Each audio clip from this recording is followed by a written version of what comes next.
मयूरी और विवान एक जगह पर दोनों आपस में सोए हुए थे। जैसे ही सिद्धार्थ आया, विवान ने उसको देखा और उसने उसको नमस्ते भी किया। लेकिन सिद्धार्थ कुछ और ही देख रहा था। वो देख रहा था कि मयूरी उसके पास इतनी सहजता से कैसे सोई हुई है। अब आगे दोस्तों, जी दी बिलियनियर कहानी में आपका हार्दिक स्वागत है। अगर आप पहली बार सुकून एफएम चैनल पर आए हैं तो चैनल को सब्सक्राइब जरूर कर लें। वीडियो को लाइक करें, शेयर करें और अपने दोस्तों तक जरूर भेजकर एक प्यारा सा कमेंट करके बताएं कि कहानी आपको कैसी लगी है। और जो लोग नए जुड़े हैं वो अपने गांव और अपने शहर का नाम लिखकर जरूर भेजिए। चलिए आज के एपिसोड नंबर 27 में मैं मनदीप आपका फिर से स्वागत करता हूं। शुरू करते हैं कहानी। विमान की बात सुनने के बाद सिद्धार्थ ने बिना कुछ कहे मयूरी को अपनी बाहों में उठा लिया। जैसे उसने मयूरी को उठाया वो हड़बड़ा कर जागी। उसने आंख भर कर कहा, ओह दर्द। आगे से सिद्धार्थ ने तुरंत चिंतित होकर पूछा, कहाँ है? मयूरी ने उसकी बात का जवाब देकर कहा, मेरी टांग सुन हो गई है।" उसकी बात सुनते ही सिद्धार्थ ने उसे सोफे पर बैठाया और उसकी टांगों की मालिश करने लगा। उधर विवान उठने की कोशिश कर रहा था, लेकिन उसका पूरा आधा शरीर सुन्न हो गया था। इसलिए नौकर ने उसकी मदद की। तभी सिद्धार्थ ने ठंडे स्वर में नौकरों को डांट कर कहा, मैडम प्रेग्नेंट है। तुम लोगों ने उन्हें 2 घंटे तक मेज पर सोने दिया। अगर उन्हें ठंड लग जाती तो? यह पहली बार था जब सिद्धार्थ ने किसी नौकर को डांटा था। उसकी आंखों में एक अजीब सा पजेसिवनेस था। नौकरों को डांटने के बाद मयूरी को लेकर गुलेरिया हाउस से निकलकर गाड़ी में बैठाया गया। गाड़ी बैठते ही मयूरी ने उससे पूछा, सिद्धार्थ, तुम आज इतना गुस्सा क्यों कर रहे हो? आगे से सिद्धार्थ ने उसे घूर कर कहा, तुम्हारा पैर सुन पड़ गए थे, मुझे अच्छा नहीं लगा। और सुनो, विवान से थोड़ी दूरी बनाकर रखो, वो 20 साल का जवान लड़का है। सिद्धार्थ की आंखों में जलन दिखाई दे रही थी। उसकी ये बात सुनकर मयूरी की आंखें फटी रह गई। उसने हैरान होकर कहा, सिद्धार्थ तुम क्या सोच रहे हो? वो सिर्फ मेरा देवर है, एक बच्चे के जैसा। आगे से सिद्धार्थ ने बात नहीं बढ़ाई, बस कहा, मेरी बात सुनो हनी, मुझे गुस्सा मत दिलाओ। उसकी बात सुनकर मयूरी का चेहरा उतर गया। तभी सिद्धार्थ ने टॉपिक चेंज करके कहा, पीछे देखो। वो कहकर उसे पीछे की सीट की तरफ इशारा कर दिया। मयूरी ने पीछे सीट की तरफ गिफ्ट्स रखे देखे। ये देखते ही मयूरी खुश हो गई। उसने अपना पहला पैकेट खोला। उसमें यूरोप का सबसे बड़ा, सबसे नया फ्लोरल वाटर परफ्यूम था।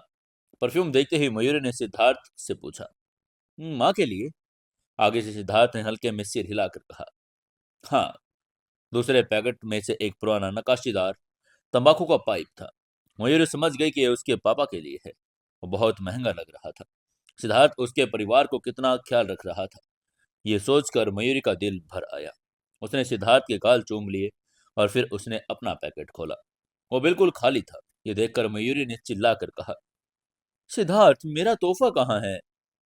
आगे से सिद्धार्थ ने शरारती मुस्कान के साथ कहा, हम बूढ़े हो गए हैं, मेरा घर लौटना ही क्या इससे बड़ा तोहफा नहीं?" उसकी बात सुनकर मयूरी ने मुंह फुला लिया। उसने निराशा भरे स्वर में कहा, तुम बहुत बुरे हो।" उसको ऐसे बच्चों की तरह निराश होता देखकर सिद्धार्थ को उस पर प्यार आ गया। उसने तुरंत उसे एक मोटी फैशनेबल किताब थमाई। मयूरी ने उसे खोला और पन्ने पलटते ही उसका चेहरा टमाटर जैसा लाल हो गया। उसने किताब सीने से लगाकर कहा, सिद्धार्थ, इसका क्या मतलब है? सिद्धार्थ ने उसकी आंखों में गहराई से देखा। वो कहा जिससे मयूरी को सबसे इंतजार था। उसने मुस्कुरा कर कहा, हनी, अब हमारा एक ग्रैंड वेडिंग सेरेमनी करने का समय आ गया है। उसकी बात सुनकर मयूरी अवाक रह गई।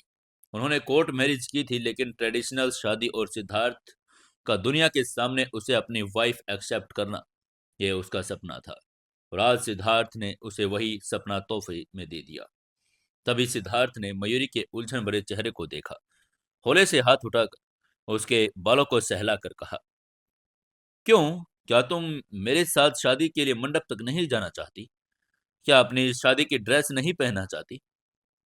उसकी आवाज में एक मखमली नरमी थी। उसकी बात सुनकर मयूरी की कोमल शरद ऋतु जैसी आंखें खुशी से चमक उठी। उसने उस चमकदार किताब को, जो अभी अभी उस तोहफे में मिली थी, उसने सीने से लगा लिया। वो किसी काठ फोवड़ा की तरह लगकर सिर हिलाने लगी। हाँ हाँ हाँ हाँ। ये देखकर सिद्धार्थ हंसा और उसने सोचने का नाटक करके पीछे हटकर कहा, चलो शादी नहीं करते। क्या किसी ने अभी अभी ये नहीं कहा था कि मैं बहुत बुरा हूँ, इसलिए लगता है कि तुम मुझे पसंद नहीं करती। तभी मयूरी ने घबराकर उसको समझाने की कोशिश करके कहा, अरे अरे नहीं तो, मुझे सिद्धार्थ पसंद है, मुझे बहुत पसंद है। उसकी आंखों में प्यार उमड़ आया और वो उसके पास जाकर उसे चूमने की कोशिश करने लगी। लेकिन सिद्धार्थ ने उसे अपनी हथेली से उसका चेहरा रोका और झुककर उसकी प्यारी सी नाक को हल्का सा दबा दिया। उसने उसके होठों को बहुत करीब आकर फुसफुसा कर कहा, अभी का किस इतना संतोषजनक नहीं होगा, शाम का इंतजार करते हैं। मुझे अच्छे से किसी करना और मुझे खुश करना, फिर मैं तुम्हें अपनी पसंद का कोई शादी का जोड़ा, कोई भी ज्वेलरी, चाहे इंडियन हो या वेस्टर्न, सब दिला दूंगा। मैं तुम्हारी हर इच्छा पूरी करूंगा। उसकी बात सुनकर मयूरी खुशी से झूम उठी। शर्म का तो नामो निशान नहीं था। उसने उत्साह से सिर हिलाकर कहा, ठीक है। इसके बाद वो दोनों मेहरा विला की तरफ चल दिए। कुछ देर बाद विला में दाखिल हुए। मयूरी एक बच्चे की तरह तोड़कर ऊपर अपने कमरे में चली गई। उसने उस कीमती किताब को अपने तकिए के नीचे छिपा दिया, जैसे वो दुनिया का सबसे बड़ा खजाना हो। वहां हॉल में पुरुषों के बीच एक अलग ही महफिल जमी थी। सिद्धार्थ सोफे पर अपने ससुर धर्मपाल के साथ बैठा था। उसने अपनी पाइप में तंबाकू भरा, लाइटर जलाया और फिर बड़े सम्मान के साथ अपने ससुर की पाइप में आग लगाई। सिद्धार्थ ने उसको समझा कर कहा, पापा याद रखिए, पाइप सिगरेट से अलग होता है, इसे पिया जाता है। एक गहरी सांस लीजिए और धीरे धीरे सुगंध को महसूस कीजिए। धर्मपाल ने दामाद के निर्देशानुसार कश लिया। उसको इतना आनंद आया कि उनकी आंखें संतोष से सिकुड़ गई। सिद्धार्थ के प्रति उसका पुराना भय अब गायब हो चुका था। उसने पाइप को गौर से देखकर कहा, सिद्धार्थ ये अद्भुत है, ये काफी पुराना लगता है। ये क्या कोई प्राचीन वस्तु है? आगे से सिद्धार्थ का चेहरा शांत और सौम्य था। उसने मुस्कुरा कर कहा, हाँ, मैंने इसे एक यूरोप की नीलामी में खरीदा। ये किंग राजवंश का है, मुझे लगा आपको पसंद आएगा। किंग राजवंश का नाम सुनकर सिद्धार्थ की देखकर धर्मपाल की आंखें फैल गई। उसने पाइप को 3 बार देखा और ये तो अनमोल खजाना था। उसने खुश होकर कहा, अरे वाह सिद्धार्थ, मैं तुम्हारी भावनाओं की कद्र करता हूँ, लेकिन फ्यूचर में इतना महंगा तोहफा मत खरीदना। अगर मयूरी तुम्हारे लिए एक फुटबॉल टीम भी बना दे तो वो तुम्हारे लिए काफी बड़ा गिफ्ट होगा। इसके बाद दोनों पुरुष दबी हंसी हंसने लगे। सीढ़ियों पर खड़ी मयूरी का चेहरा शर्म से लाल हो गया। उसे अपने पिता के लाडले का इस्तेमाल कर दामाद की तारीफ कर रहे थे। तभी चंचल किचन से बाहर आई। उसने जब उन दोनों को हंसकर देखा तो पूछा, तुम दोनों इतनी खुशी से बातें क्यों कर रहे हो? चलो खाना खा लो। उसकी बात सुनते ही सिद्धार्थ उठा और मयूरी के पास गया। उसने उसका कोमल हाथ थाम लिया। जब उसकी निगाहें मिली तो उनके बीच एक मूक संवाद हुआ। उसने उसके कान में फुसफुसा कर कहा, तुम्हें फुटबॉल टीम बनाने की जरूरत नहीं है। बस 2 बच्चे, 2 बेटे, 2 बेटियां, एक बेटा, एक बेटी, जो कुछ भी हो मुझे सब पसंद आएंगे। उसकी बात सुनकर मयूरी का दिल पिघल कर मोम हो गया। उसने मन ही मन में वादा करके कहा, ठीक है। खाने की मेज पर रेड वाइन का दौर चल रहा था। चंचल, धर्मपाल, सिद्धार्थ के सामने वाइन के गिलास थे, लेकिन मयूरी के सामने सिर्फ एक सूप का कटोरा। मयूरी ने मेज के नीचे सिद्धार्थ को लात मारी। दयनीय नजरों से देखकर बोले, अभी मुझे भी पीना है। सिद्धार्थ, जो अपनी वाइफ के नखरों को आगे हमेशा कमजोर पड़ जाता, उसने अपना गिलास उसकी तरफ बढ़ाना चाहा, लेकिन तभी चंचल की तेज आवाज आई। उसने चिल्लाकर कहा, रुको सिद्धार्थ, तुम फिर से इसे बिगाड़ रहे हो। नन्हे मास्टर सिद्धार्थ के लिए वाइन ठीक नहीं है। तुम कितने आसानी से बहक जाने वाले पापा हो। वाइफ ने थोड़ा सा मुंह बनाया और तुम पिघल गई। उसकी बात सुनकर सिद्धार्थ शर्मिंदा होकर गिलास वापस अपने होठों से लगा बैठा। उसने धीरे से कहा, माँ, मयूरी तो अच्छी है, बस कभी कभी जिद करती है। तभी चंचल ने अपनी वाइन रखी, नाक सिकोड़ कर कहा, मारवा परिवार की ये वाइन बहुत मशहूर है, लेकिन इसमें स्वाद की कमी है। लेवेंडर का एहसास है, लेकिन गहराई नहीं। यह कहकर वो उठी और किचन से एक छोटी बोतल लाई। उसमें वाइन की कुछ बूंदें मिला दी। उसमें ये देखकर सिद्धार्थ ने उससे पूछा, ये क्या है? चंचल ने उसकी बात का जवाब देकर कहा, गुलाब का तेल और गोटो। तभी सिद्धार्थ ने उसे चखा और हैरान रह गया। उसने चौंक कर कहा, अमेजिंग माँ, इसने तो स्वाद को कई गुना बढ़ा दिया। मारवा परिवार वाइन किंग को भी ये नुस्खा पसंद आएगा। तभी मयूर की आंखों में एक विचार चमका। उसने चंचल की तरफ देखकर कहा, माँ, क्यों ना हम अपनी खुद की वाइनरी खोलें? उसकी बात सुनकर सब स्तब्ध रह गए। तभी मयूरी ने उत्साह से आगे कहा, हमारे पास सब कुछ है माँ। माँ के पास हुनर है, मैं ब्रांडिंग करूंगी, और हमारे पास सबसे बड़ा बैकअप है सिद्धार्थ। ये कहकर उसने सिद्धार्थ की तरफ देखकर पूछा, हबी, क्या आप हमारा साथ देंगे? उसका मासूम सा चेहरा देखकर सिद्धार्थ का मन हुआ कि उसे किस कर ले। वो जो भी कुछ करना चाहती थी वो उसके साथ था। उसने बिना पलक झपकाए कहा, हाँ मैं साथ हूँ। इसके बाद तय हुआ कि बच्चे के जन्म के बाद मयूरी इस पर काम करेगी। एक नया सपना बुना जो लगातार काम करने लगा था। रात को अपने कमरे में मयूरी बिस्तर पर लेटी उस शादी को डिजाइन वाली किताब को देख रही थी। तभी सिद्धार्थ नहाकर आया और तौलिए से अपना बाल सुखाने लगा। सिद्धार्थ ने अपनी मजबूत बाहें उसके कमर के चारों तरफ लपेट कर पूछा, तुम्हें कौन सा पसंद आया? मयूरी ने एक पन्ने पर उंगली रखकर कहा, मुझे ऐश्वर्या का गाउन और उसके स्टाइल्स की ज्वेलरी चाहिए। लेकिन हबी, इसको देखकर तुम्हें ऐसा तो नहीं लग रहा कि मैं बहुत ओल्ड स्कूल हूँ? तभी सिद्धार्थ ने उसके कंधे पर चुंबन अंकित करके कहा, अगर तुम ओल्ड स्कूल हो तो भी कोई बात नहीं। जब तक मुझे पसंद है सब ठीक है। तुम अभी 21 की हो, हमें हर हाल में शादी कर सकते हैं। और जब तुम 18 की नहीं हो जाती, तुम हमेशा मेरी दुल्हन रहोगी। उसकी बात सुनकर मयूरी ने पलटकर उसे गले लगा लिया। उसने धीरे से उसके मुक्का मारकर कहा, मीठी बातें करने में तो तुम माहिर हो गए हो। लेकिन फिर सिद्धार्थ ने गंभीर होकर पूछा, हनी, क्या तुम सच में वाइनरी खोलना चाहती हो?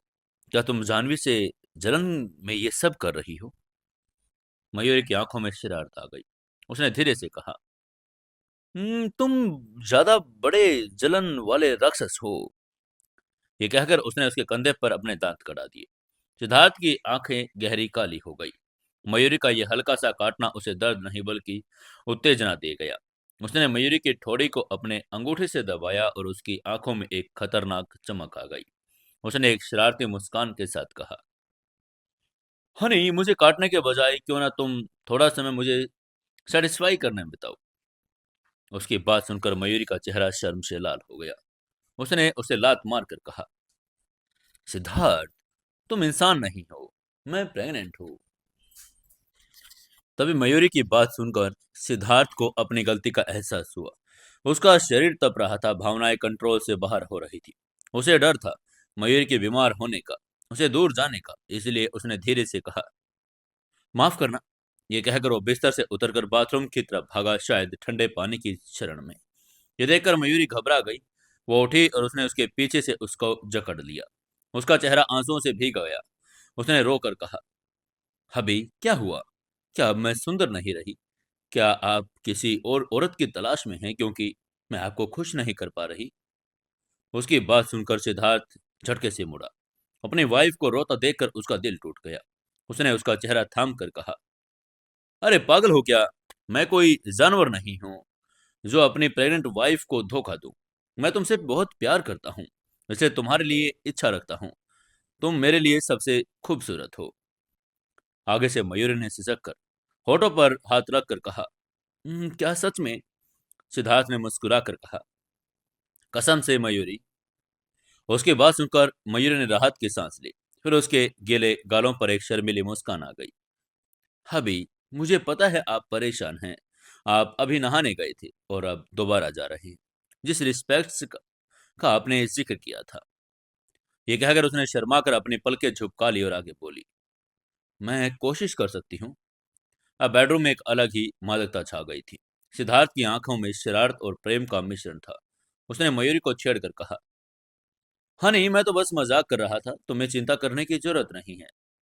उसके मन में दबी हुई भावनाएं उमड़ रही थी। उसे ऐसी औरत पसंद थी जो अपने हस्बैंड के लिए बिना किसी हिचक के सब कुछ समर्पित कर दे। वही उसकी बात सुनकर मयूरी ने अपनी छोटी सी नाक सिकोड़ी और उसके बालों को चूम कर धीरे से कहा, भाभी, मुझे तुच्छ मत समझिए, ठीक है, मुझे पता है इस मामले में उतनी अच्छी नहीं हूँ, कभी कभी तो मुझे सच में शर्म आती है। उसकी यह मासूमियत देखकर सिद्धार्थ का दिल पिघल गया।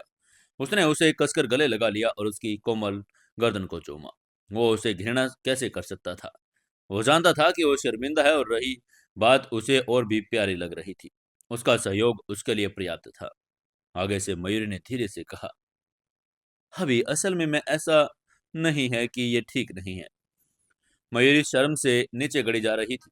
उसने अपना चेहरा छिपाने की कोशिश की, लेकिन सिद्धार्थ ने उसे ठूडी पकड़कर उसका चेहरा ऊपर उठा लिया।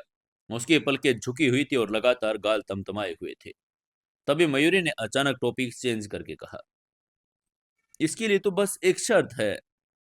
उसने अपनी शर्मिंदगी को छिपाकर आगे कहा, दो दिन बाद मोम का जन्मदिन है।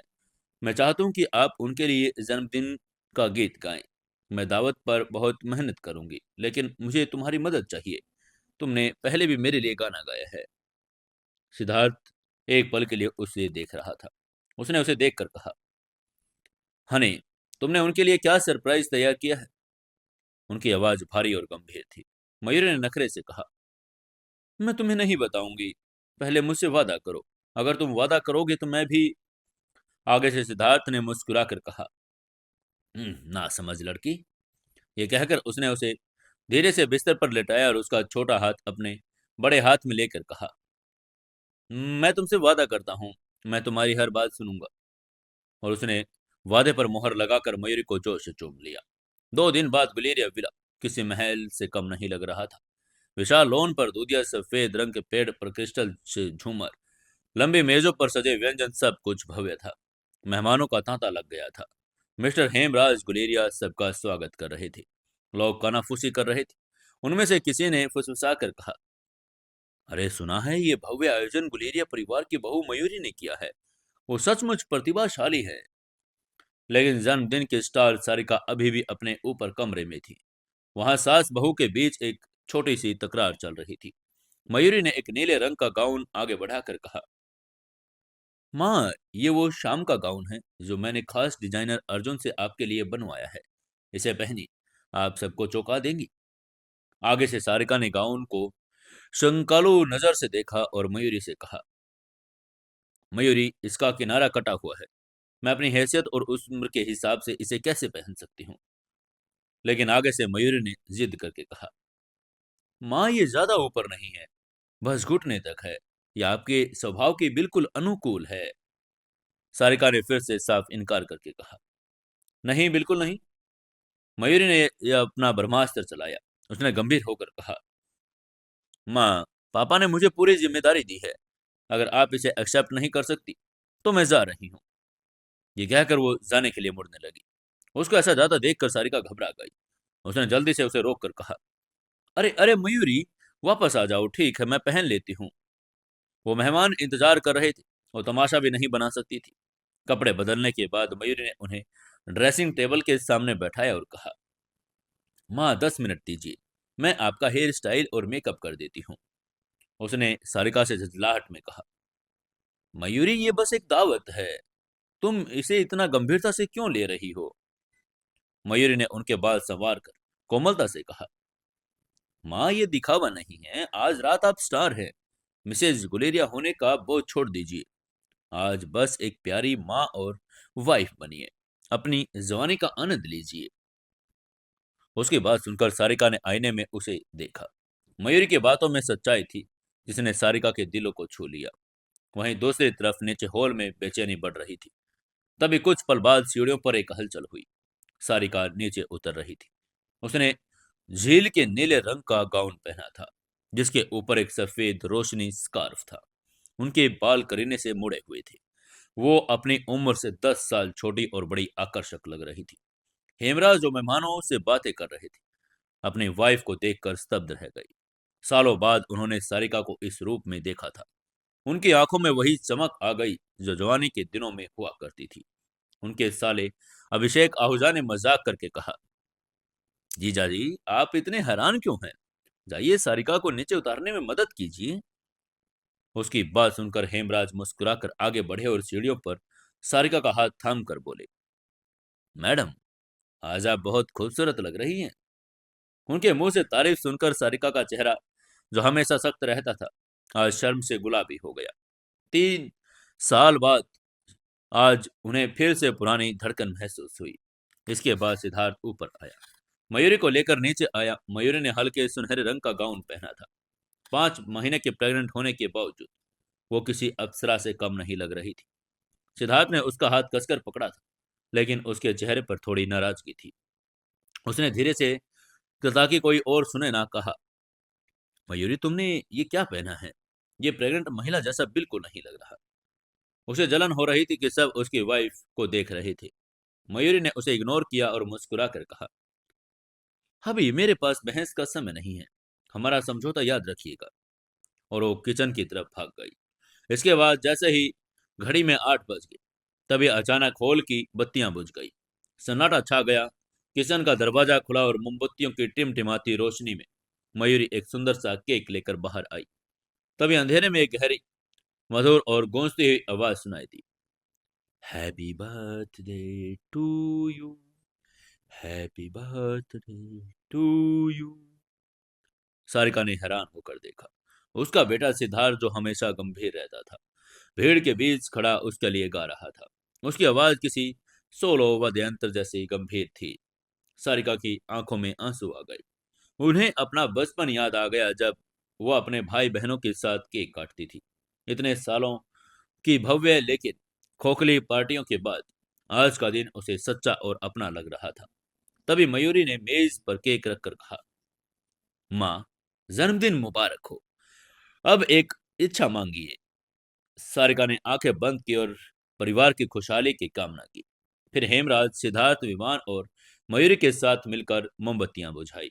सभी लाइट्स जल उठी, गुब्बारे फूटे और रंगीन रिबन की बारिश हुई। सिद्धार्थ ने शैंपेन का टावर बनाया और जश्न शुरू हो चुका था। मयूरी ने चाकू आगे बढ़ाकर कहा, केक काटिए पापा, ये मैंने खुद बनाया है, ये मेरा पहला प्रयास है। हेमराज ने सारिका का हाथ कसकर केक पकड़कर केक काट लिया। उन्होंने एक टुकड़ा उठाया और सारिका के होठों के पास ले गई। उन्होंने मुस्कुरा कर कहा, सारिका, एक निवाला खाओ। सारिका सबके सामने झिझक रही थी। वो संकोच कर रही थी, लेकिन मयूरी कहाँ मानने वाली थी। उसने चिल्ला कर कहा, मोम खाइए ना, पापा खिला रहे हैं। ये कहते हुए मयूरी ने पीछे से शैतानी से सारिका को हल्का सा धक्का दिया। सारिका का संतुलन बिगड़ गया और वो सीधे हेमराज की बाहों में जा गिरी। हेमराज ने उन्हें थाम लिया और हंसकर कहा, सारिका, खा लो। ये देखकर भीड़ भी हंसने लगी, तालियां बजाने लगी।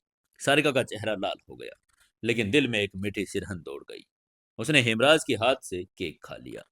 तभी मयूरी ने एक्साइटेड होकर पूछा, माँ, स्वाद कैसा है? सारिका ने केक का स्वाद लिया। वो मीठा था, बिल्कुल आज के दिन की तरह। उसने मुस्कुराकर दिल से कहा, अच्छा है।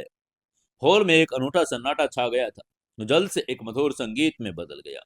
फ्रांस के रोमांटिक कोलम के एक सेंसेंस संगीत की धुनें बज उठी। तब स्टेज पर पर्दा उठा और स्टीवन बैंड ने प्रस्तुति देनी शुरू कर दी। ये देखकर मेहमान हैरान रह गए। उनमें से किसी ने चौंक कर कहा, स्टीवन बैंड? वो तो दशकों पहले रिटायर हो चुके थे, उन्हें यहाँ कौन लेकर आया है? उसकी बात सुनकर सबकी निगाहें मयूरी पर टिक गई। वहीं सारिका की आंखों में चमक आ गई थी।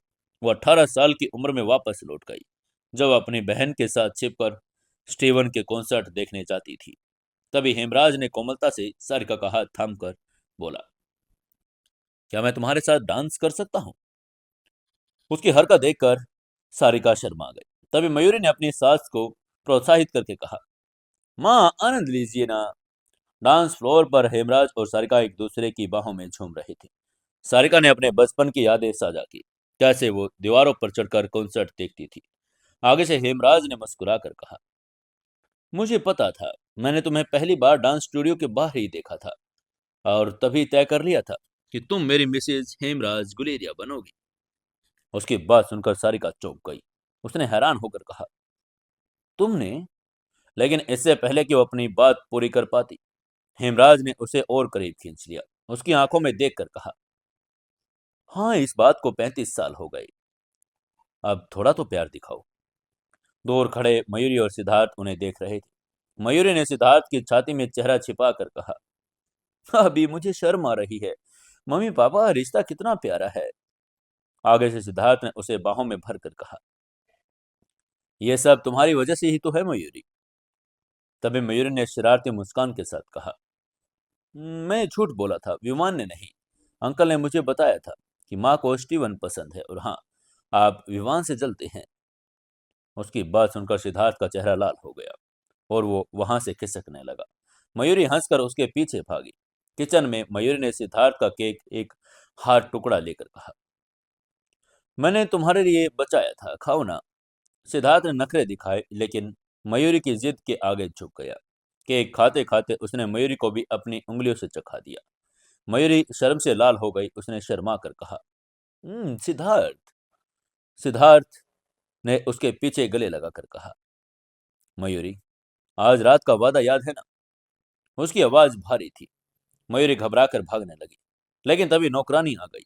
उसने सिद्धार्थ की तरफ देखकर मुस्कुराकर कहा, यंग मास्टर, हाउस मास्टर आपको बुला रहे हैं। वो मयूरी को कैसे जीवनदान मिल गया था। वो दौड़कर बाहर निकल गई। तभी सिद्धार्थ ने नौकर से पूछा, क्या चीनी में नमक मिल गई थी? नौकरानी ने चखा और पीली पड़ गई। उसने सिर झुकाकर कहा, यंग मास्टर, हाँ। उसकी बात सुनकर सिद्धार्थ मुस्कुराया। उसकी वाइफ का नमकीन केक भी उसके लिए मीठा था। इसके कुछ देर बाद पार्टी खत्म हुई। मेहमान विदा हो चुके थे। सारिका ने मयूरी को धन्यवाद देकर कहा, मयूरी, आज रात के लिए थैंक यू। तुमने तो मुझे पुरानी यादों में लौटा दिया। आगे से मयूरी ने मुस्कुराकर कहा, माँ, जब तक आप खुश हैं सब ठीक है। उसके बाद सारिका ने उससे पूछा, तुम लोग आज रात कहाँ रुकोगे? तभी हेमराज ने सारिका की कमर पर हाथ रखकर कुछ अंतरंगता दिखाकर मयूरी ने देख लिया था और झट से नजरें फेर ली। इसी बीच सिद्धार्थ ने समझदारी दिखाकर कहा, हम टी पेवेलियन विला जा रहे हैं, आप लोग आराम कीजिए। ये कहकर वो मयूरी के साथ वहां से निकल गया। गाड़ी में बैठते हुए मयूरी का चेहरा शर्म से लाल था। उसने जो देखा था वो बहुत प्राइवेट था। तभी सिद्धार्थ ने उसे छेड़कर पूछा, हनी, इतना शर्म क्यों कर रही हो? क्या तुमने कुछ देखा? आगे से मयूरी ने खिड़की की तरफ मुंह करके शर्मा कर कहा, मैंने कुछ नहीं देखा। उसकी हरकत देखकर सिद्धार्थ हंसा। उसने उसका सिर सहला कर कहा, अपने बारे में सोचो। उसकी बात सुनकर मयूरी सोच में पड़ गई। उसने मन ही मन सोचा, आज रात गुलेरिया परिवार के मर्दों को क्या हो गया है। वहीं विला के बाहर जानवी अपनी कार में बैठी रो रही थी। उसे पार्टी में नहीं बुलाया गया था और मिसेस सिद्धार्थ गुलेरिया बनने के कितने करीब थी, लेकिन मयूरी ने सब कुछ छीन लिया। उसने अपनी भाई को फोन किया। जैसे उसने इधर से फोन उठाया, जानवी ने उससे कहा, भाई, मुझे सिद्धार्थ चाहिए, मदद करो कैसे भी। वहीं उधर घर पहुंचकर सिद्धार्थ ने मयूरी को कम में सूप पीने को कहा। यह देखकर मयूरी हैरान थी। बेडरूम में सिद्धार्थ रेड वाइन पी रहा था। उसने मयूरी को अपने पास बुलाकर कहा, इधर आओ। मयूरी झिझक कर पास गई। सिद्धार्थ सोफे पर बैठा था। उसने अपनी जांघों पर थपथपा कर कहा, आओ इधर बैठ जाओ। उसकी बात सुनकर मयूरी का चेहरा टमाटर जैसा लाल हो गया, लेकिन वो खींची चली गई। सिद्धार्थ ने उसे अपनी बाहों में भरकर कहा, उस दिन तुमने वाइन नहीं पी थी ना, आज यहाँ माँ नहीं है, दो घूंट पी लो। उसकी बात सुनकर मयूरी की आंखें चमक उठी। उसने सिद्धार्थ के हाथों से वाइन पी। नशा वाइन का नहीं, प्यार का था। सिद्धार्थ ने उसे देखा। उसकी आंखों में गहरा प्यार और इच्छा थी। आज रात का वादा और एक नई शुरुआत। मयूरी ने वाइन का घूंट लिया। उसके गालों पर संतुष्टि के डिंपल उभर आए। उसने धीरे से कहा, अच्छी है। जब सिद्धार्थ ने उसे और पिलाना चाहा, तो मयूरी ने उसे रोक कर कहा, बस, वरना नन्हे मास्टर मुझे लात मारेंगे। आगे से सिद्धार्थ मुस्कुराया और बची हुई वाइन का एक घूंट में पी गया। उसने मयूरी के बालों से क्लिप निकाली, जिससे उसके रेशमी बाल बिखर गए। उसने उसके होठों को चूमा और वाइन की एक हल्की महक, उसकी मर्दाना खुशबू का एक नशीला मिश्रण मयूरी की हड्डियों तक छा गया।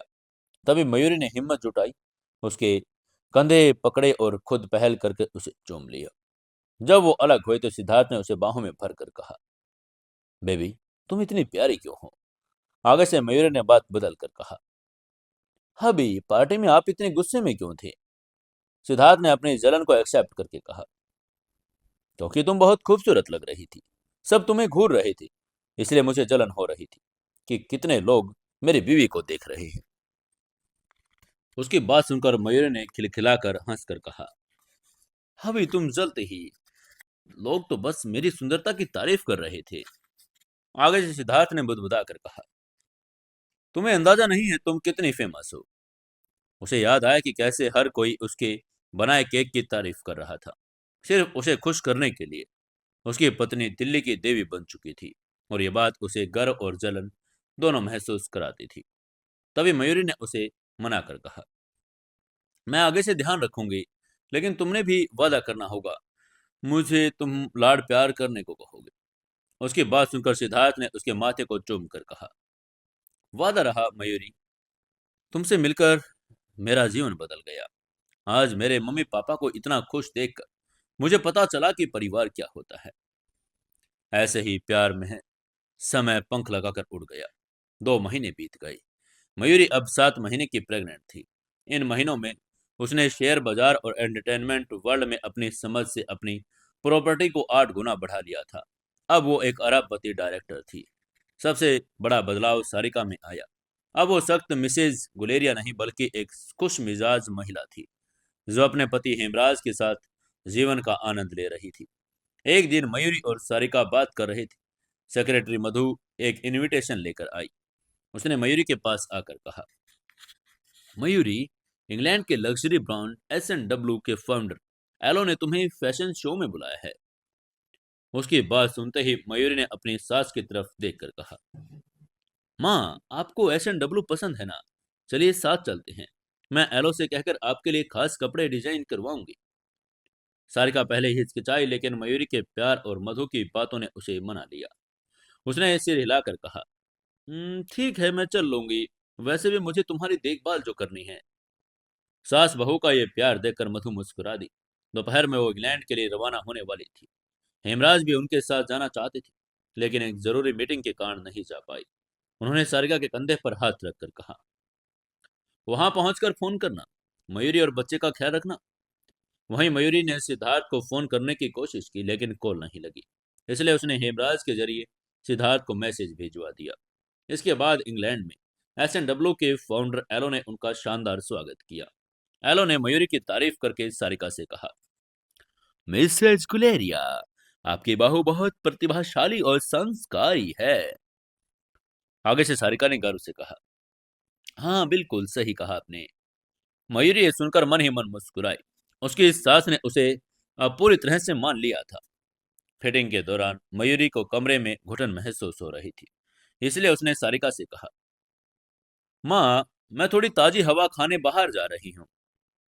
आगे से सारिका ने उसको दिलासा देकर कहा, संभल कर जाना, गार्ड्स को अपने साथ रखना। मयूरी ने हल्के से सिर हिलाकर सहमति जता दी और बाहर निकल गई। बाहर सड़क पर ठंडी हवा चल रही थी। मयूरी को अचानक सिद्धार्थ की याद आ गई। यह वही शहर था जहां उसका ऑपरेशन हुआ था। उसने फोन ढूंढा, लेकिन वो अंदर ही भूल गई। तभी उसे एक बच्चे के रोने की आवाज सुनाई दी। माँ, माँ! मयूरी ने देखा, एक नन्ही बच्ची सड़क के बीचों बीच दौड़ रही थी। सामने से एक तेज रफ्तार की गाड़ी भी आने लगी थी। मयूरी का दिल दहल गया। बिना एक पल सोचे वो चिल्लाई, रुक जाओ, और सड़क की तरफ दौड़ गई। तभी बॉडीगार्ड ने चिल्लाकर कहा, मैडम! लेकिन तब तक मयूरी बच्चे के पास पहुंच चुकी थी। उसने उसे अपनी बाहों में भर लिया और अपनी पीठ गाड़ी की तरफ कर दी। गाड़ी इतनी करीब थी कि टक्कर निश्चित लग रही थी। मयूरी ने अभी आंखें बंद कर ली। तभी टायर जलने की आवाज और फिर सन्नाटा हुआ। टक्कर नहीं हुई और मयूरी ने आंखें खोली। उसके सामने एक आदमी खड़ा था, बहादुरी से अपनी बाहें फैलाई, गाड़ी और मयूरी के बीच ढाल बनकर। उसने अपनी जान की परवाह किए बिना ही गाड़ी रोक दी थी। वही गाड़ी का ड्राइवर गालियां देता हुआ बाहर चला गया। मयूरी हाँफ कर जमीन पर बैठ गई, अपने पेट को सहलाते हुए। वो और उसका बच्चा सुरक्षित थे। तभी उस बच्चे ने उसके पास आकर पूछा, बड़ी बहन, आप ठीक है ना? मयूरी ने उसे समझा कर कहा, मैं ठीक हूं, लेकिन तुम आगे से सड़क पर कभी मत दौड़ना। तभी एक सौम्य आवाज आई, क्या तुम ठीक हो? मयूरी ने ऊपर देखा। उसके सामने वो आदमी खड़ा था जिसने उसकी जान बचाई थी। उसने सफेद स्वेटर और भूरी पैंट पहनी थी। उसका चेहरा कुलीन और शांत था। मयूरी ने मुस्कुराकर कहा, मैं ठीक हूं, मेरी जान बचाने के लिए शुक्रिया। उस अनजान रक्षक की आंखों में एक अजीब सी पहचान थी, जो आने वाले तूफान का संकेत कर रही थी। वो आदमी मयूरी के पास आया और उसने उसे सहारा देने के लिए हाथ बढ़ाया। उसने मुस्कुराकर कहा, तुम एक बच्चे के लिए दो जाने, अपने और अपने बच्चे की जान दांव पर लगाने को तैयार थी, तो मैं तीन जाने बचाने के लिए अपनी जान जोखिम में क्यों न डालता। उसकी बात सुनकर मयूरी हंस पड़ी। दर्द के बीच भी उस आदमी का मजाक उसे अच्छा लगा। तभी गार्ड्स दौड़कर आए। उन्होंने घबरा कर कहा, मैडम। और ये कहकर लोग मयूरी को उठाने की कोशिश करने लगे, लेकिन तभी उस अजनबी ने उनको रोक कर कहा, रुको, उसके टखने में मोच आ गई है। उसकी बात सुनकर मयूरी ने दर्द से कराहकर अपने पैर को देखा। इसी बीच उस आदमी ने गार्ड्स को देखकर कहा, उन्हें उठाकर बेंच पर ले चलो। उसकी बात सुनते ही एक गार्ड ने मयूरी को बेंच पर बैठाया। उस अजनबी ने उसके पास बैठकर अपना उसका पैर अपनी हथेली में लेकर कहा, तुम्हें थोड़ा दर्द होगा। ये कहकर वो बड़ी कुशलता से मालिश करने लगा। मयूरी ने उसकी निपुण उंगलियों को देखकर पूछा, क्या आप डॉक्टर हैं? उसने एक्सेप्ट करके कहा, जी हाँ। इसके बाद कोई कुछ नहीं बोला और कुछ ही देर में दर्द गायब हो गया। मयूरी ने कृतज्ञता से कहा, मैं आपकी बहुत आभारी हूं। आपका नाम? तभी सारिका बाहर आई। उसने चिल्लाकर कहा, मयूरी। तभी उसकी नजर उस अजनबी पर पड़ी। उसने उसको तुरंत पहचान कर कहा, नितेश, तुम यहाँ? नितेश ने भी अभिवादन करके कहा, आंटी। इसके बाद सारिका ने उन दोनों को इंट्रो करवा कर कहा, मयूरी, ये नितेश मारवा है, जानवी के बड़े भाई, और नितेश, ये सिद्धार्थ की वाइफ मयूरी है। जानवी का नाम सुनते ही मयूरी चौंक गई, लेकिन उसने तुरंत खुद को संभाल कर कहा, नमस्कार मिस्टर मारवा। नितेश ने उसकी प्रतिक्रिया को भांप लिया। उसने मयूरी से पूछा, मिस मयूरी, जानवी का नाम सुनकर आप हैरान क्यों हो गई? आगे से मयूरी ने कूटनीतिक जवाब देकर कहा, ओह, बस इसलिए आप दोनों बिल्कुल अलग दिखते हैं, और ये जानकर हैरानी हुई कि आप डॉक्टर हैं। नितेश ने मुस्कुराकर बात टाल दी, अपनी सर्जरी का हवाला देकर चला गया। बाद में सारिका ने बताया कि नितेश को बचपन से ही मेडिकल में इंटरेस्ट था, वाइनरी में नहीं। उसका अपने परिवार और जानवी से ज्यादा लगाव नहीं था। मयूरी के मन में नितेश के लिए सम्मान और बढ़ गया। एक तो उसने उसकी जान बचाई और दूसरा वो सिद्धार्थ का दोस्त था। दिल्ली वापस लौटते ही मयूरी के फोन पर सिद्धार्थ के ढेर सारे मैसेज आए। जैसे उसने फोन चालू किया, उसको सिद्धार्थ का कॉल आ गया। जैसे उसने फोन उठाया, सिद्धार्थ ने उसको डांट कर कहा, मयूरी, तुम 7 महीने की प्रेग्नेंट हो और फिर भी इतनी लापरवाही से तुम बिना बताए इंग्लैंड चली गई। सिद्धार्थ की आवाज में चिंता और गुस्सा दोनों थे। मयूरी ने उसे मना कर कहा, अभी गुस्सा मत कीजिए, मैं घर आ गई हूं, मैं आपके लिए एक माफीनामा लिखूंगी, ठीक है? उसकी बात सुनते ही सिद्धार्थ का गुस्सा पिघल गया। उसने इस बार नरमी से कहा, ठीक है, मैं तुम्हें एयरपोर्ट लेने आ रहा हूँ। उसकी बात सुनकर मयूरी खुशी से झूम उठी। उसने फोन रखा और वॉशरूम गई। तभी अचानक उसकी पीठ पर एक जोरदार वार हुआ और उसकी आंखों के सामने अंधेरा छा गया। वहीं बाहर सारिका उसका इंतजार करते करते थक गई थी। उन्हें कुछ गड़बड़ लगी। वो वॉशरूम में गई तो उन्होंने मयूरी को आवाज देकर कहा, मयूरी, मयूरी। लेकिन कोई जवाब नहीं आया। बस फर्श पर मयूरी का फोन पड़ा था। ये देखकर सारिका चिल्लाना चाहती थी, लेकिन पीछे से किसी ने नशीले कपड़े से उसका मुंह भी दबा दिया। जब मयूरी की आंखें खुली तो वो एक जर्जर घर में कुर्सी पर बंधी थी। पास ही सारिका भी बंधी थी। मयूरी ने उसे पुकार कर कहा, माँ। आगे से सारिका ने घबरा कर पूछा, मयूरी, क्या तुम ठीक हो? बच्चा ठीक है? मयूरी ने हिम्मत दिखाकर उसकी बात का जवाब देकर कहा, हम ठीक हैं माँ। तभी काले कपड़ों में कुछ गुंडे हंसकर सामने आ गए। उनका बॉस, जिस चेहरे पर एक निशान था, वो बोला, ओह, बड़ा मार्मिक दृश्य है ये तो। उसको देखते ही सारिका ने अपनी रोबदार आवाज में कहा, तुम्हें पता भी है हम कौन हैं? गुलेरिया परिवार से पंगा लेकर तुम बच नहीं पाओगे। तभी आगे से बॉस ने चाकू निकालकर सारिका के चेहरे के पास रखकर कहा, धमकियां मत दो बुढ़िया मुझे। तभी मयूरी चिल्लाई। उसने उस बॉस का ध्यान अपनी तरफ खींच कर कहा, रुक जाओ, तुम्हें पैसा चाहिए ना, तो चाकू दूर रखो। लेकिन आगे से गुंडे मयूरी की सुंदरता देखकर लार टपकाने लगे। उसने में से एक ने आगे आकर कहा, बॉस, ये तो बहुत खूबसूरत है और मशहूर भी। ये तो स्टार मयूरी है। उसकी बात सुनते ही बॉस ने मयूरी की ठुड्डी पकड़ी और एक गंदी मुस्कान के साथ बोला, प्रेग्नेंट होने के बावजूद तुम कमाल की हो। ये देखकर सारिका चिल्लाई।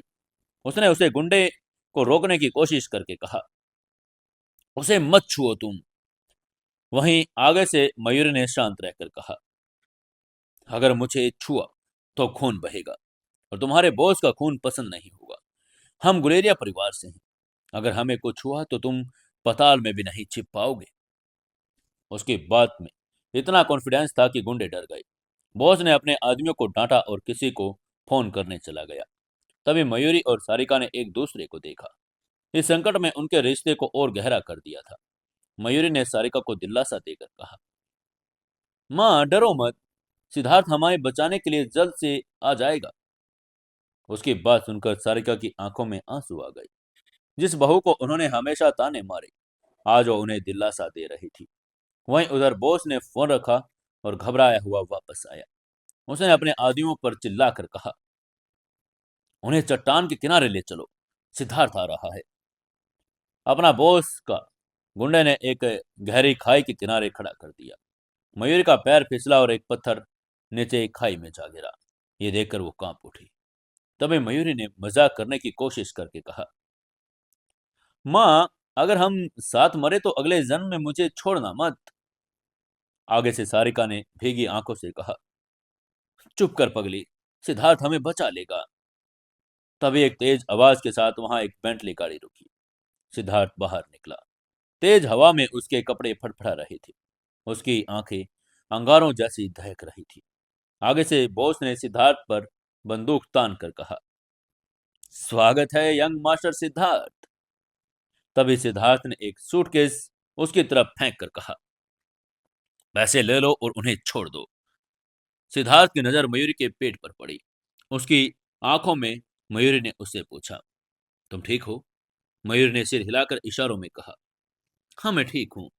तभी बॉस ने पैसों का सूटकेस देखा। उसकी आंखें चमक उठी। बॉस ने कुटिल मुस्कान के साथ कहा, ठीक है, पैसे मिल गए, लेकिन मैंने ये नहीं कहा था कि मैं दोनों को छोड़ दूंगा। उसकी बात सुनकर सिद्धार्थ की मुट्ठियां भींच गई। उसने गुस्से में झुंझलाकर पूछा, क्या मतलब है तुम्हारा? बॉस ने उसकी बात का जवाब देकर कहा, मतलब ये है कि तुम अपनी माँ और अपनी वाइफ में से सिर्फ एक को चुन सकते हो। उसकी बात में सन्नाटा छा गया। मयूरी और सारिका का दिल थम गया था। तभी बॉस ने मयूरी को हल्का सा धक्का दे दिया। उसका शरीर खाई की तरफ झुक गया। मयूरी ने चीख रोकने के लिए होठ काट लिए। वो सिद्धार्थ पर प्रेशर नहीं डालना चाहती थी। सिद्धार्थ की आंखों में एक भयानक तूफान आ गया। उसने सामने उसकी माँ थी, जिसने उसे जन्म दिया, और उसकी वाइफ, जो उसके बच्चे की माँ बनने वाली थी। उसने बॉस को देखा और चिल्लाकर कहा, तुमने आज जो किया है उसकी कीमत तुम्हें अपनी जान से चुकानी पड़ेगी। उसकी आवाज बर्फ जैसी ठंडी और मौत जैसी अटल थी। लेकिन आगे से बॉस ने बिना डरे कहा, यंग मास्टर, बकवास बंद करो। तुम्हारी माँ या तुम्हारी वाइफ? जल्दी से फैसला करो। मैं 10 में उल्टी गिनती शुरू करता हूँ। 10। उस खामोश गोदाम में बड़े बॉस की कर्कश आवाज गूंजी। हवा में बारूद और डर की गंध थी। रस्सियों से बंधी सारिका और मयूरी की सांसें अटक गई थी। तभी सारिका ने झट से चिल्लाकर कहा, सिद्धार्थ बेटा, जल्दी करो, मयूरी को चुन लो, वो तुम्हारी वाइफ है। उसके गर्भ में गुलेरिया परिवार का खून है। दो जिंदगियों के बदले एक बूढ़ी जान, ये सौदा बढ़िया है। लेकिन तभी मयूरी ने तेजी से सिर हिलाकर कहा, नहीं, ऐसा मत करना बिल्कुल भी सिद्धार्थ।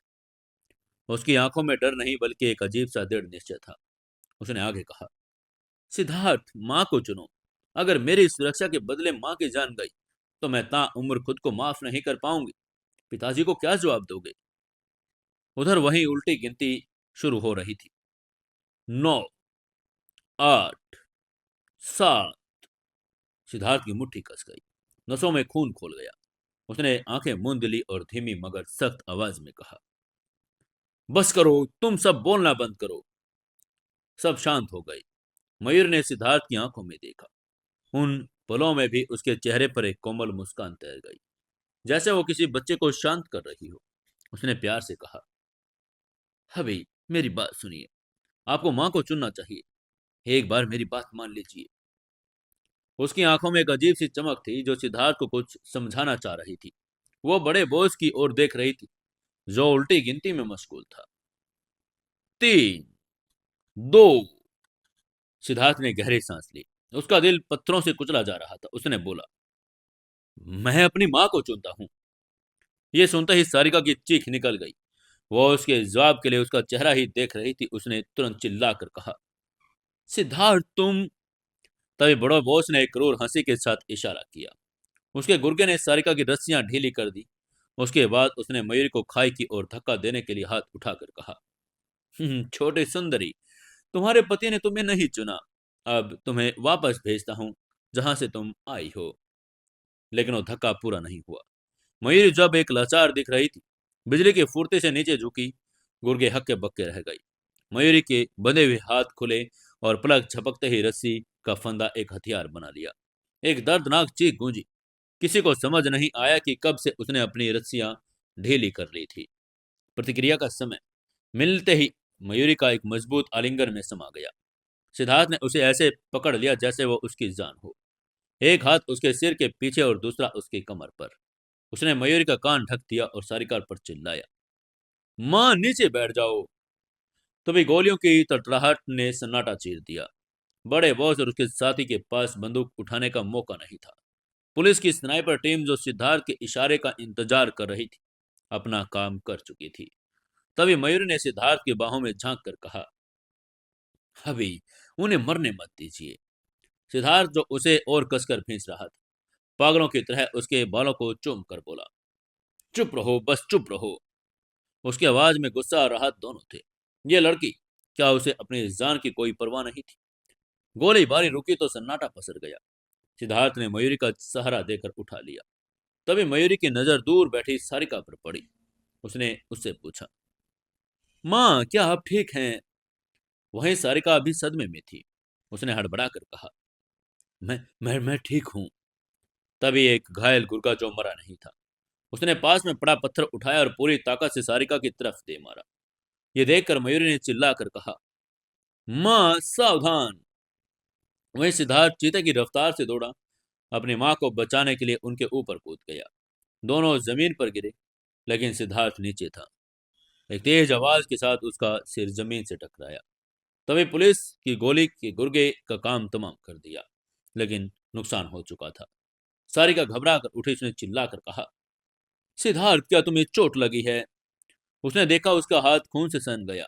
उसने मयूरी की तरफ देख कर कहा, एम्बुलेंस एम्बुलेंस को बुलाओ जल्दी। मयूरी को लगा कि जैसे उसकी दुनिया वीरान हो गई। पिछली बार सिर की चोट में उसकी याददाश्त छीन ली गई थी। क्या इतिहास खुद को दोहरा रहा था? वो कांपते पैरों से उसके पास पहुंची। सिद्धार्थ की आंखें बंद थी। वो रोने ही वाली थी कि एक गर्म हथेली ने उसकी कलाई पकड़ दी। सिद्धार्थ ने आंखें खोली। होठों पर एक शरारती मुस्कान थी। उसने मुस्कुरा कर कहा, हने मुझे किसी का ख्याल आया, सचिन गुप्ता। मयूरी के आंसू गालों पर ही जम गए। उसने हैरान होकर कहा, क्या? ये कहकर वो बेहोश हो गया। वो दोनों उसको लेकर जल्दी हॉस्पिटल पहुंचे। कुछ देर बाद सिद्धार्थ बिस्तर पर बैठा था। सिर पर पट्टी बंधी थी। डॉक्टर ने राहत की सांस लेकर कहा, यंग मास्टर, आपके दिमाग में कोई गंभीर चोट नहीं है, बस थोड़ी सूजन है। लेकिन आपको अतीत की धुंधली यादें आ रही, तो किसी विशेषज्ञ से मिलना बेहतर होगा। डॉक्टर के जाते ही मयूरी सिद्धार्थ के गले लग गई। सिसकियां लेकर बोली, हबी, आपने मुझे डरा दिया था। मुझे लगा कि आप मुझे फिर से भूल जाएंगे। सिद्धार्थ ने आंसू पोंछ कर कहा, नादान बच्ची, अब मैं तुम्हें कभी नहीं भूलूंगा, चाहे कुछ भी हो जाए। इसके बाद उसने मयूरी के पेट पर हाथ रखा, जहां उनके आने वाला बच्चा पल रहा था। उसने धीरे से कहा, मुझे माफ करना, कुछ यादें लौटी हैं, जैसे सचिन, उस आदमी ने तुम्हें मुझसे छीनने की कोशिश की थी। उसकी आवाज में जलन साफ थी। मयूरी हंस पड़ी और उसने कहा, वो अतीत है अब और हमेशा के लिए। मैं सिर्फ तुम्हारी हूं। दरवाजे के बाहर सारिका ये दृश्य देख रही थी। उसकी आंखों में पश्चाताप के आंसू थे। तभी हेमराज, सिद्धार्थ के पिता, वहां पहुंचे। उन्होंने सारिका के पास आकर कहा, सारिका, मैंने सुना, क्या हुआ? तुम ठीक हो? आगे से सारिका ने सिर हिलाकर कहा, हाँ, सिद्धार्थ और मयूरी ने मुझे बचा लिया। तभी हेमराज अंदर जाने लगा तो सारिका ने उसे रोक कर कहा, रुक जाओ, उन्हें कुछ पल अकेले रहने दो। अंदर सिद्धार्थ मयूरी को डांट रहा था। उसने मयूरी को घूर कर कहा, तुम्हें पता है तुमने क्या गलती की है? अगर तुम्हें कुछ हो जाता तो? मयूरी ने मासूमियत से कहा, तो आप दूसरी शादी कर लेते। आप यंग मास्टर हैं, लड़कियों की क्या कमी है? सिद्धार्थ ने उसे एक हल्का सा थप्पड़ मारकर कहा, बकवास बंद करो। अगर मैं दूसरी शादी करना चाहता तो तब क्यों नहीं कि जब मेरी याददाश्त चली गई। मैं तुम्हारे बिना मरना पसंद करूंगा। उसकी बात सुनकर मयूरी पिघल गई। उसने मुस्कुरा कर कहा, अभी उस वक्त जब अपने माँ को चुना, मैं जानती थी कि आप वास्तव में क्या सोच रहे थे। आप जोखिम नहीं लेना चाहते थे। आगे से सिद्धार्थ ने उसे कसकर गले लगाकर कहा, मैं किसी को नहीं चुनता। अगर कोई मरता तो हम सब मरते। लेकिन मयूरी, तुमने रस्सियां कैसे खोली? मयूरी गर्व से मुस्कुरा कर बोली, जब वो मुझे बांध रहे थे, मैंने कलाई के बीच जगह बना ली थी। पेट दर्द का बहाना काम कर गया। सिद्धार्थ ने उसकी तारीफ करके कहा, मेरी पत्नी बहुत होशियार है। मयूरी ने गंभीरता से कहा, अभी ये सब जानवी का क्या धरा है? वो माँ और मेरे बीच नफरत पैदा करना चाहती थी। उसकी बात सुनकर सिद्धार्थ का चेहरा सख्त हो गया। उसने चिल्लाकर कहा, मैं अब किसी को हमें चोट नहीं पहुंचाने दूंगा। मैं वादा करता हूं। शाम को हॉस्पिटल से घर लौटे, लेकिन अपने विला नहीं बल्कि माता पिता के घर। सारिका ने जोर देकर उन्हें बुलाया था। जैसे वो अंदर गए, हेमराज सीढ़ियों से उतरते दिखे। उन्होंने मुस्कुराकर कहा, तुम लोग आ गए हो, सब ठीक है? आगे से मयूरी ने जवाब देकर कहा, हाँ पापा, माँ कहाँ है? तभी सारिका किचन से बाहर आई। एप्रन पहने, बाल थोड़े बिखरे थे। वो हमेशा की तरह सजी धजी नहीं थी, बल्कि एक घरेलू महिला लग रही थी। उसने उन दोनों को देखकर कहा, जल्दी से हाथ धो लो, खाना तैयार है। ये सब देखकर मयूरी अचरज में थी। उसने हैरानी से पूछा, माँ, आपने खाना बनाया है? तभी हेमराज ने हंसकर कहा, मैंने भी इनके हाथ का बना खाना बरसों से नहीं खाया। ये तुम दोनों की वजह से मुमकिन हुआ है। उसकी बात सुनकर सारिका थोड़ी शर्मा गई। उसने शर्मा कर कहा, मैं कोशिश की। सिद्धार्थ, तुम अभी वहां क्यों खड़े हो? आओ चख लो। सिद्धार्थ अभी भी दरवाजे पर चढ़ खड़ा था। उसे विश्वास नहीं हो रहा था कि ये वही माँ है जो हमेशा दूरी बनाए रखती थी। तभी मयूरी ने उसका हाथ खींचा और डाइनिंग टेबल तक ले गई। उसने मजाक करके कहा, देखो माँ, सिद्धार्थ इतना भावुक है कि बोल भी नहीं पा रहा। उसकी बात सुनकर सारिका हंस पड़ी। माहौल हल्का हो गया। खाने की मेज पर सारिका ने खुद मयूरी को सूप परोस कर कहा, ये मशरूम का सूप है, प्रेग्नेंट महिलाओं के लिए अच्छा होता है। मयूरी ने एक घूंट लिया और आंखें चमक उठी। उसने खुश होकर कहा, माँ, ये तो सचमुच स्वादिष्ट है। सारिका की आंखों में नमी थी, लेकिन चेहरे पर सुकून। दोपहर की घटना ने उसे बदल दिया। उसने हेमराज के कंधे पर सिर रखकर कहा, मैं कितनी गलत थी। मयूरी ने मेरी जान बचाई, जबकि मैंने उसे हमेशा गलत समझा। उसने मुझे एक बेहतर इंसान बनाना सिखाया। आज डाइनिंग टेबल पर सिर्फ खाना नहीं बल्कि टूटे हुए रिश्तों की मरम्मत भी हो रही थी। मयूरी, सिद्धार्थ, सारिका और हेमराज पहली बाइक बार एक परिवार के साथ साथ थे। बाहर की दुनिया की साजिशें और खतरा अभी भी था, लेकिन इस चारदीवारी के भीतर प्यार और जीत हो रही थी। लिविंग रूम में सन्नाटा पसरा था, जिसे केवल बर्तनों की खनक उसे तोड़ रही थी। सारिका ने झिझक कर सूप का कटोरा उठाकर कहा, सिद्धार्थ, ये सूप है जो माँ ने तुम्हारे लिए बनाया है। ये कहकर सिद्धार्थ के दाहिने हाथ की तरफ सरका दिया। उसकी आंखों में एक उम्मीद थी। सिद्धार्थ ने कटोरे की तरफ एक सरसरी नजर डाली और अस्पाट आवाज में कहा, माँ, मुझे इसे पीने की जरूरत नहीं है। सारिका का हाथ हवा में जम गया। उसके चेहरे पर रिजेक्शन का दर्द साफ झलक रहा था। मयूरी ने पल भर में स्थिति को भांपा। उसने माहौल को हल्का करने के लिए तुरंत कहा, तुम्हें इसकी जरूरत क्यों नहीं है सिद्धार्थ? आज तुम्हारे सिर से खून बह रहा। माँ को तुम पर दया आ रही है। वो चाहती है कि तुम जल्दी ठीक हो जाओ। ये सूप खास तुम्हारे लिए है, बस चख लो। ये कहते हुए उसने चम्मच सिद्धार्थ के हाथ के पास रख दी। उसे एक ऐसी तीसी नजरों से देखा जिसमें प्यार था। सिद्धार्थ ने उस लड़की को देखा और उसकी मुस्कान किसी खिलते हुए फूल के जैसी थी। उसका दिल पिघल गया। उसने बिना कुछ कहे चम्मच उठाया और एक घूंट भर लिया। तभी सारिका ने अपनी सांस रोककर पूछा, सिद्धार्थ, क्या ये अच्छा है? सिद्धार्थ ने सिर हिलाकर कहा, हाँ अच्छा है।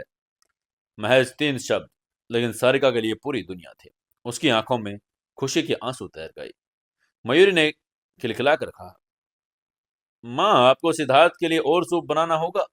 सिद्धार्थ इतना बड़ा हो गया है, फिर ये पहली बार है जब उसने आपके हाथों का बना सूप पिया है। आगे से आपको उन्हें खुश कर रखना होगा। सारिका ने भावुक होकर सिर हिलाकर कहा, हाँ हाँ बिल्कुल। सिद्धार्थ ने मेज के नीचे मयूरी को हल्का सा लात मारी। मयूरी को कोई फर्क नहीं पड़ा और वो मेज से सूप और चावल का आनंद ले रही थी। हेमराज जो अब तक चुपचाप ये सब देख रहे थे वो मुस्कुराए। उसने मयूरी से पूछा, मयूरी तुम्हें कैसे पता चला कि सिद्धार्थ क्या सोच रहा है? क्या तुम्हें पता है कि मैं इस समय क्या सोच रहा हूँ? मयूरी ने नाटकीय अंदाज में सोचने का नाटक करके कहा, पापा सोच रहे हैं बेटे और उसकी वाइफ दोनों के पास सूप है, मेरे लिए क्यों नहीं?" हेमराज जोर से हंस पड़े। सारिका शर्मा गई। उसने मयूरी को हल्की सी डांट वाली नजर से देखकर कहा, अब मैं तुम्हारे मुंह से खाना तो नहीं डाल सकती ना। तभी उसे कुछ याद आया। उसने आगे कहा, मयूरी तुम लोगों की शादी को इतना समय हो गया, हमें तुम्हारे माता पिता से मिलना चाहिए। समधी समधन अभी तक ढंग से मिले भी नहीं हैं। हेमराज ने सहमति जताकर कहा, बिल्कुल, मैं किसी होटल में प्राइवेट रूम बुक करवा दूंगा। तभी सिद्धार्थ ने बीच में बोलकर कहा, उसकी जरूरत नहीं है, हम सीधे मम्मी पापा के घर जाएंगे। मेरी सास के हाथ का खाना बहुत अच्छा होता है। उसकी बात सुनकर मयूर का दिल गर्व से भर गया। सिद्धार्थ ने हमेशा उसके परिवार को सम्मान दिया था।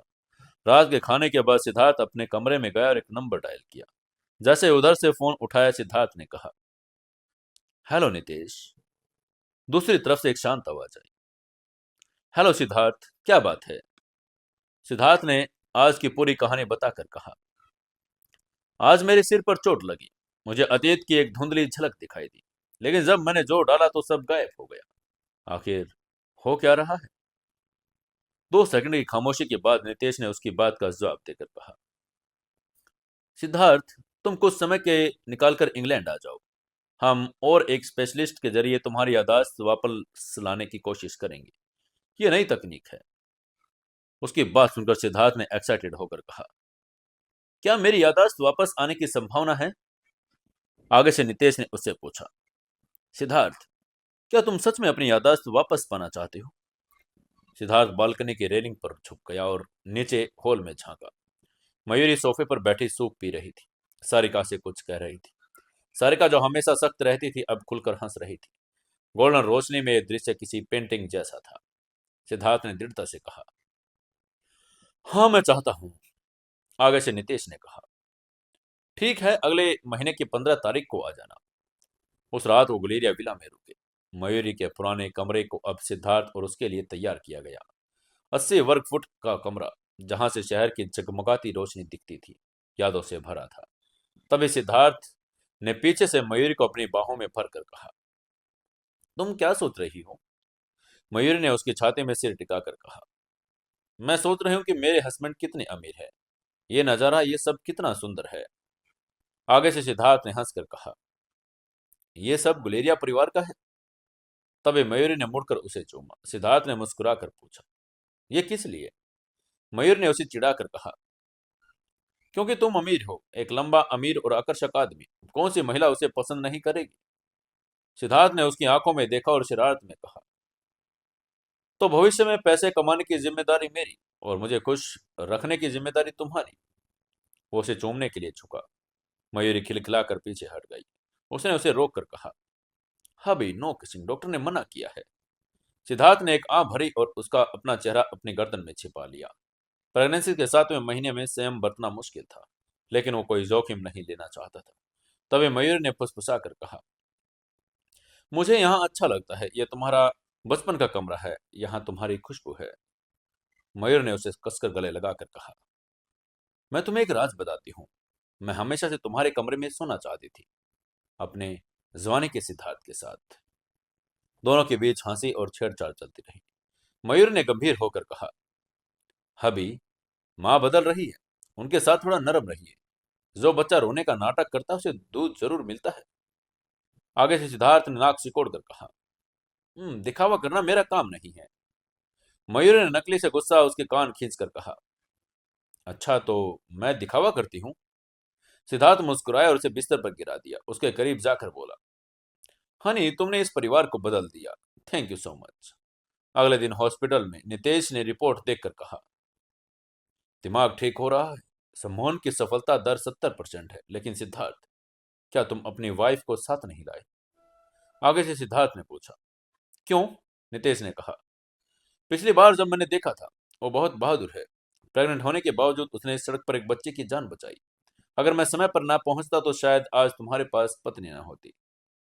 सिद्धार्थ की मुट्ठी भींच गई। उसने गुस्से में कहा, उसने मुझे ये नहीं बताया।